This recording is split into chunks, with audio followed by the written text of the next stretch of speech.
ஞாயிற்றுக்கிழமை காலையில் 12 மணியோட விலாக் தொடங்குகிறேன். இது காலையில் வந்துட்டு 12:30 ஷோய்க்கு போயிருந்தேன் ரோகா மூவி. அதெல்லாம் முடிச்சுட்டு 4:30 ஆயிடுச்சு வீட்டுக்கு வர்றதுக்கு. அதுக்கப்புறம் காலையில் உள்ள இதுதான் அக்கா வீட்டுக்கெல்லாம் போயிட்டு இன்னையோட நான் இங்கேருந்து திருப்பி மேட்ரு கிளம்புறேன். அப்புறம் காலையில் சாப்பாடெலாம் சாப்பிட்டு பேக்கிங் அன்றைக்கி காலையில் தான் பேக்கிங்கே தொடங்குகிறேன்.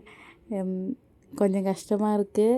அதுக்கப்புறம் இங்கே வந்துச்சுன்னா சரியாக போயிடும்னு தெரியும். ஆனால் அங்கேருந்து கிளம்புறதுக்கு அது ஒரு கொஞ்சம் கஷ்டமாக தான் இருக்குது. அப்புறம் அதெல்லாம் பேக் பண்ணி வச்சுட்டு அப்புறம் சித்தி வந்துட்டு எனக்கு ஊறுகாய் டப்பாவாக ஊறுகாய் இஞ்சி நாரங்க மாங்காய் அப்புறமேட்டு மீன் அது மாதிரி எல்லாம் ஊறுகாயோட பேக்கெல்லாம் பண்ணிவிட்டு எல்லாேருக்கும் பாய் சொல்லிவிட்டு கிளம்புறேன்.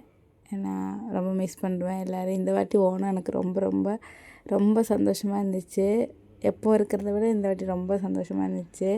வீட்டுக்கெல்லாம் பாய் சொல்லிவிட்டு கிளம்பிட்டேன். ஆட்டோவில் ரயில்வே ஸ்டேஷன் போயிட்டு அப்புறம் அங்கேருந்து எங்கள் ஊருக்கு ட்ரெயின் இருக்குது. அதுக்கப்புறம் நாகர்கோவில் வந்ததுக்கப்புறமேட்டு அதே ட்ரெயின் தான்.